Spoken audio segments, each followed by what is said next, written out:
విక్రమ్ టీవీకి సబ్స్క్రైబ్ చేయండి. Subscribe to Vikram TV. Subscribe to Vikram TV. Subscribe to Vikram TV. Subscribe to Vikram TV. Please like, share and subscribe to Vikram TV. Hello నమస్తే, welcome to Vikram TV.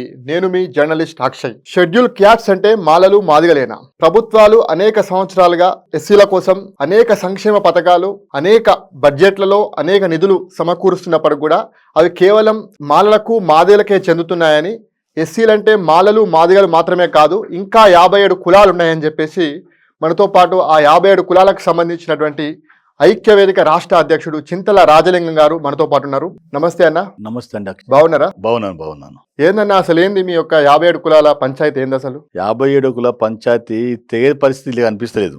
తెలంగాణలో ప్రభుత్వం కానీ, రాజకీయ నాయకులు కానీ, పార్టీలు కానీ, కుల సంఘాలు కూడా పరిస్థితులు అయిపోయిందంటే వర్గీకరణ అనగానే మాల మాదిగా 2 కులాల మీదనే ఈ 2 నడుస్తున్నట్టుగా ప్రజలు చూపిస్తున్నారు. ఈ రెండు కులాలు మాత్రమే, కానీ 57 కులాలతో ఉన్నదాన్ని చూపిస్తున్నారు. వీళ్ళు ఏం చేస్తున్నారంటే 2 కులాల వారు మాది గొప్ప అని చెప్పుకుంటున్నారు. 57 కులాలు వారికంటే చాలా చాలా వెనుకబడి కులాలు. ఎస్సీలు అంటే వెనుకబడి కులాలు. దాంట్లో మాల మాదిగా 57 కులాలు.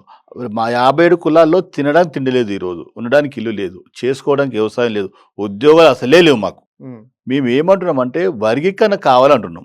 వర్గీకరణ కావాలి, వర్గీకరణ జరిగితేనే మాకు న్యాయం జరుగుతుంది. కావాల్సిన ఉద్యోగాలు వస్తాయి, మాకు ఇల్లు లేవు, ఈ రోజుకు ఉండడానికి ఇల్లు లేదు, చేసుకోవడానికి వ్యవసాయం లేదు. మరి వర్గీకరణ అయితే కదా మాకు జరిగేది, కావాలని మేము కోరుతున్నాం. అది అసలు ఎస్సీలు అంటే మామూలుగా మాలలు మాదిగలే అనుకుంటారు. మామూలుగా 57 కులాలు ఇంకా ఉన్నాయని చెప్పేసి చాలా మంది కూడా తెలియదు. కొంతమందికి అవగాహన కూడా లేదు. మామూలుగా అధికారులకు కానీ, ప్రభుత్వంలో ఉన్న చాలా మంది పెద్దలకు కూడా అసలు ఇంకో 57 కులాలు ఉన్నాయి, ఇలా ఉపకులాలు అనేటువంటి డౌట్ కూడా ఉంది. అసలు ఏంటి అసలు ఈ 57 కులాలు ఏంటి అన్నట్టు? వాస్తవానికి ఉపకులాలు మాది కావు. 57 కులాలు మాదిగా ఎట్లుందో, మాల ఎట్లుందో, బుడగ జంగం, మాస్టి, చిందు, బైండ్ల, గోసంగి, ఒలేదాసరి, పంబల, నేతకాని, మాల జంగం, మాదిగ జంగము, ఇవన్నీ పంబల, ఇలాంటి కులాలు చాలా ఉన్నాయి. కానీ ఏ కులానికి ఏ కులం ఉపకులం కానే కాదు. కానీ కొంతమంది ఈ మధ్యలో ప్రభుత్వాలు కావచ్చు, పార్టీలు కావచ్చు, కొన్ని మాత్రము ఉపకుల అని చెప్పి దాన్ని ఒక కులాన్ని ఒక మాసేస్తున్నారు. అది కాదు, ఉపకులం కాదు. మా 50 అన్ని కులాల్లాగా మా కులము 57 కులాలు ఉండవి. 57 కులాల్లో మేము ఏమడుగుతున్నామంటే వీళ్ళకంటే మాల మాదిల కంటే వెనకబడ్డము, వాళ్ళకంటే అన్యాయమైనము, చదువులో అన్యాయమైనము, ఉద్యోగాల్లో అన్యాయమైనము, రాజకీయాల్లో అన్యాయమైనము. మాకు మేము అన్యాయం అయినాం కాబట్టే మాకు వర్గీకరణ కావాలంటున్నాం. వర్గీకరణ ఎప్పుడు స్టార్ట్ అయింది? 1994లో స్టార్ట్ అయింది. గౌరవ మందకృష్ణ గారు దీన్ని మొదలుపెట్టిండు. ఎందుకు పెట్టిండు? ఆ రోజు 59 కులాల్లో 58 కులాలు చాలా వెనుకబడ్డవి. ఇవి న్యాయం జరగాలంటే వర్గీకరణ కావాలని చెప్పేసి మందకృష్ణ మొదలుపెట్టిండు. ప్రతిసారి ఆయన అన్ని రకాలుగా ఇబ్బంది పడుతూ కూడా పాదయాత్ర చేసిండు, సైకిల్ యాత్ర చేసిండు, నడక అన్ని రకాలు చేసిండు. చేసి ఇప్పుడు లాస్ట్ ఘటన వచ్చింది. ఈ ఘటానికి ఇప్పుడు ఏమంటున్నామంటే అప్పటిదాకా కృష్ణ చేసి ఇప్పుడు చేస్తున్నాం. మేము కోరేది అంటే మాకు కావాల్సింది వర్గీకరణ. వర్గీకరణ ఏంది? ఎస్సీ వాళ్ళకి ఏమి ఇస్తారు? 15% రిజర్వేషన్ ఉంది మాకు. 59 కులాలకు 15 కాదు 20% కావాలని కోరుతున్నాం. మేము 57 కులాల తరపున 20% ఇవ్వాలి. మాకు 8% మాకు 57 కులాలకు ఇవ్వాలి. ఇప్పుడు మా జనాభా ఎంత ఉంది? 2014 లెక్కల సమగ్ర సర్వే ప్రకారము, కేసీఆర్ చేసిన దాని ప్రకారము 20-30 లక్షల దగ్గరనేమో మాదిగలు ఉంటారు, 17 లక్షలేమో మాలలు ఉంటారు, 21 లక్ష చిల్లర ఉపకులాలు ఉంటాయి. అంటే మేము మాల కంటే ఎక్కువ ఉన్నాం. మేము ఇప్పుడు వాళ్ళకంటే ఎందుకు తక్కువ తీసుకోవాలి? మాల కంటే మా జనాభా ప్రకారం మాకు ఏమంటున్నాం? జనాభా ఇప్పుడు ప్రభుత్వం ఏం చేసింది? ప్రభుత్వం కానీ సుప్రీంకోర్టు ఏం చెప్పిందంటే జనాభాకు 10 కన్నా కాదు, ఏ కులం అయితే వెనుకబడతనం ఉంటుందో, ఏ కులం అయితే ఉద్యోగాలు రావో, ఏ కులానికి అయితే ఇల్లు లేవో, ఏ కులానికి వ్యవసాయం లేదు, దాన్ని బట్టి ఏ కులానికి ఉద్యోగం ఏం లేవో, ఐఏఎస్ ఆఫీసర్ లేరు, ఇంకేం లేదు, దాన్ని బట్టి చేయమంటే కొంతమంది మాత్రము జనాభా లెక్కలు అంటారు. జనాభా లెక్కలు కానే కాదు. జనాభా లెక్కలు తీసుకోవద్దు. ఆ జనాభా లెక్కలు కాకుండా వెనుకబడతనం, దాన్ని బట్టి వర్గీకరణ చేయాలని చెప్పి మేము డిమాండ్ చేస్తున్నాం. అంటే జనాభా లెక్కల ప్రకారం కాకుండా ఇంకే రకంగా తీసుకుంటారు వర్గీకరణలో మిమ్మల్ని?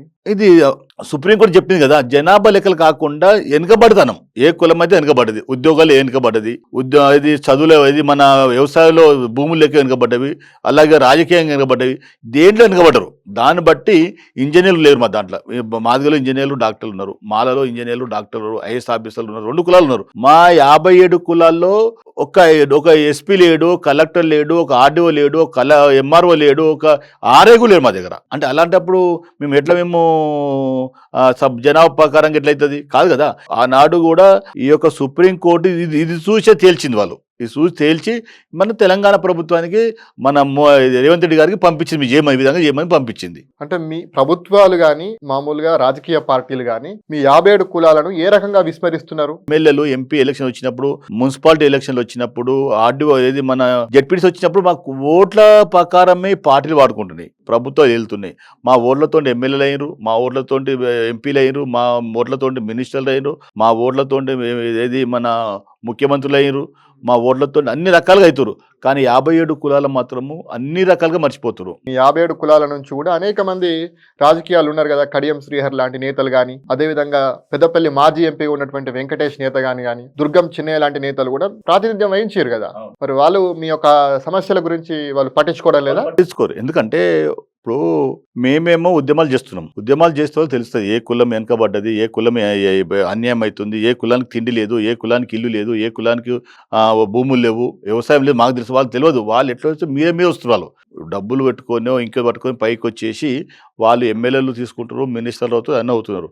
కానీ ఏమంటున్నామంటే వీళ్ళు తీసుకున్న ఇప్పుడు మాలలు కూడా అట్లా ఉన్నారు. ఇప్పుడు వాళ్ళు కూడా పొలిటికల్ వచ్చేసి ఎమ్మెల్యేలు, మినిస్టర్లు. కానీ వాళ్ళ దాంట్లో ఒక కులానికి, ఆ కులంలో పుట్టినందుకు ఆ కులానికి నేను సేవ చేయాలి, నా కులానికి ఏమో ఆ కష్టం వస్తే ముందుండి పోరాడాలని చెప్పి ఉండే సత్తా మాలా నాయకులకు ఉంది, అక్కడ మాదిగ నాయకులకు ఉంది. కానీ ఉపకులాల నాయకులు లేదు. ఎందుకంటే ఎవరు పోతే నాకేంది, మాకు వాళ్ళ కుటుంబాలు బాగుపడితే చాలు, వాళ్ళు బాగుపడితే చాలు అనే ఉద్దేశంతో వాళ్ళు ఉన్నారు.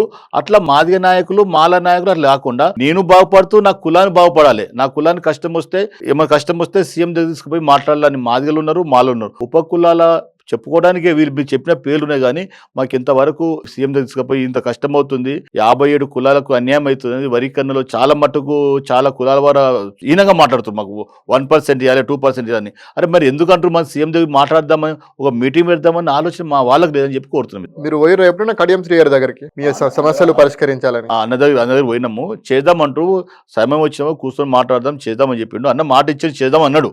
వీళ్ళైతే అసలుకి వీళ్ళు ఎవరు చెప్పిన దుర్గం చిన్నయ్య కానీ, నేత కానీ, వెంకటేష్ కానీ, ఇంకా చాలా మంది ఏమన్నా ఫోన్లు చేసినప్పుడు మాట్లాడదాం చేద్దాం అన్నారు బాగానే. మరి ఫోన్ చేస్తే మళ్ళీ ఫోన్ చేయరు వాళ్ళు. ఎన్నిసార్లు కలిసిరు మీరు వీళ్ళను? వాళ్ళు ఏమన్నారు, మేము మీ దగ్గరకు వస్తామంటే లేదు, మేమే హైదరాబాద్కి వచ్చి కలుస్తామన్నారు. వాళ్ళు హైదరాబాద్కి వచ్చి ఫోన్ చేస్తే ఫోన్ చేయరు. వాళ్ళ పరిస్థితి అట్లుంది. అంటే మేమనుకుంటాం అంటే ఇప్పుడు వీళ్ళు మా నేత కాని వాళ్ళు మాల కిందకు వస్తారు ఆ వర్గానికి. అంటే వాటికి ఇట్లా ఏమన్నా మనం ఎందుకు మీటింగ్ పెట్టాలి, మనం ఎందుకు చెడుకోవాలనుకుంటున్నారా మరి ఎందుకు? కానీ అంతకుముందు వివేక్ గారు మీటింగ్ పెట్టినప్పుడు వాళ్ళు వ్యతిరేకించారు. మాకు వరికన్న కావాలి, మాలల దాంట్లో మా నేత కానీ జాతి చేరదని చెప్పారు. గట్టిగా గడ్డపదని చెప్పారు. దుర్గం చిన్నయ్య చెప్పారు, నేత కానీ వెంకటేష్ గారు చెప్పారు, అక్కడ ఉన్న అందరూ చెప్పారు. కానీ ఇప్పుడు ఈ మధ్యలో మనం మీటింగ్ పెడదామని చెప్తే మాట్లాడితే వాళ్ళు ఒకసారి మాట్లాడిన తర్వాత 2సార్లు ఫోన్ ఎత్తడం లేదు వాళ్ళు. మరి వాళ్ళు ఏమనుకుంటారో మరి ఎందుకు తెలియదు. అంటే మరి మా కులాలకు, ఉప కులాలు ఉన్న ఎమ్మెల్యేలకు, మినిస్టర్కు ఎంత తేడా ఉందని చెప్పి చూస్తుంటే వీళ్ళు కులాలు మెడగోసుకుంటారు. కులానికి ఏమైనా చెడైతే మాదిగలు, మా కులాలు మెడ కాదు, కాలు ఇట్లా కూడా ఒక చేయి కూడా ఇట్లా కోసుకో అవసరం లేదు. మేము ఏమంటున్నామంటే మనకు న్యాయం జరగాలంటే రేపు మీ పిల్లలు ఉన్నారు, మనకు ఉద్యోగాలలో 1% వస్తే కష్టం కదా. రేపు రాజకీయం కష్టమవుతుంది, ఉద్యోగాలు కష్టమవుతాయి, అన్ని రకాల కష్టమవుతుంది కదా. మీరు ఎందుకు మీరు ఆలోచన చేస్తలేదని చెప్పి మా నాయకులు కోరుతున్నాం. మీ ద్వారా ఇప్పుడు మామూలుగా మీరు కొట్లాడేది మాలలతోటి మాదిగలతోటేనా? ఇప్పుడు మేము కొట్లాడి వాస్తవానికి మాలలతో కొట్లాడాలి. మేము మాలలు ఎందుకు కొట్లాడాలి? మాది ఇద్దరు వాళ్ళ ముందు తీసుకొని లబ్ధి పొంది అన్ని రకాలుగా ఉద్యోగాలు కావచ్చు, ఇంకా ఏదైనా కావచ్చు, అన్ని రకాల వాళ్ళే ముందున్నారు. ఉద్యోగాలు వాళ్ళే ముందరు, 3 ఎకరాల భూమిలో వాళ్ళే ఉన్నారు, ఇండ్లు వాళ్ళే ఉన్నాయి. మాకు దాంట్లో ఏం లేవు. అంటే ఏమంటున్నాం అంటే మాదిగలు మాలలు పోల్చుకుంటే మాదిగల తర్వాత మాలలు బాగుపడ్డారు. వాళ్ళు ఏమంటారు? మేము చదువుకుని బాగుపడ్డాం అంటారు వాళ్ళు. అంటే 100 సంవత్సరాల క్రితమే బాగుపడ్డారు మాలలు, ఇప్పుడు కాదు. 100 సంవత్సరాల క్రితం బాగుపడి వాళ్ళు అప్పట్లో ఇంజనీర్లు, డాక్టర్లు, ఐఏఎస్ ఆఫీసర్ అప్పుడే ఉన్నారు.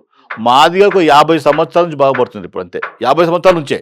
అంటే వీళ్ళకి తేడా చాలా ఉంది. వాళ్ళు అంతకన్నా ముందు బాగుపడ్డారు, వీళ్ళు 50 ఏళ్ళ తర్వాత వీళ్ళు బాగుపడుతున్నారు. ఇప్పటికి కూడా ఇంకా 100 సంవత్సరాలు అయితే కూడా బాగుపడే పరిస్థితి మాకు లేదు. ఎందుకంటే మాకు ఎవరు సహకరిస్తారు? ఎందుకు లేదు అంటే మాకు సహకరించే వాళ్ళు లేరు కదా. ఇప్పుడు ప్రభుత్వాలు కూడా అనేక పథకాలు పెడుతున్నాయి, అనేక కార్పొరేషన్లు ఏర్పాటు చేస్తున్నాయి. ఎస్సీల కొరకు కానీ ఫైనాన్స్ కార్పొరేషన్ ఏర్పాటు చేస్తుంది. ఇన్ని చేస్తున్నా మీకు రావట్లేదా? మరి ఎగ్జాంపుల్ చెప్తా. మన కేసీఆర్ గారు ప్రభుత్వం ఉన్నప్పుడు 3 ఎకరాల వ్యవసాయ భూమి ఇస్తా అని చెప్పిండు, దళిత బంధు ఇస్తా అని చెప్పిండు. చిన్న టూకి చెప్తాను మీకు. 3 ఎకరాల వ్యవసాయ భూమి మా దళితుల్లో 57 కులాలకు ఒక్కరికి వచ్చింది లేదు. దళిత బంధుల్లో 10 లక్షల రూపాయలు మాకు ఒక్కరికి వచ్చింది లేదు. అంటే మేము ఏ డెవలప్ అయినా? మేము ఎవరికి ఇస్తున్నారు? వాళ్ళ మాలగ దగ్గర ఉన్న వాళ్ళు మాలకి ఇస్తున్నారు, మాదిగ దగ్గర ఉన్న మాదిగ ఇస్తున్నారు. ఉపకులాలు ఒక్కరికి ఇచ్చిన దాఖలు లేవు కదా. ఏ డెవలప్ అయినాము? ఆనాడు కేసీఆర్ కూడా వాళ్ళు దూరం నాకు తొక్కిండు. ఆనాడు ఈ రోజు మాకు రేవంత్ రెడ్డి గారు కూడా మాకు అదే పరిస్థితి తీసుకొస్తుందేమో అనిపిస్తుంది మాకు. ఇంకా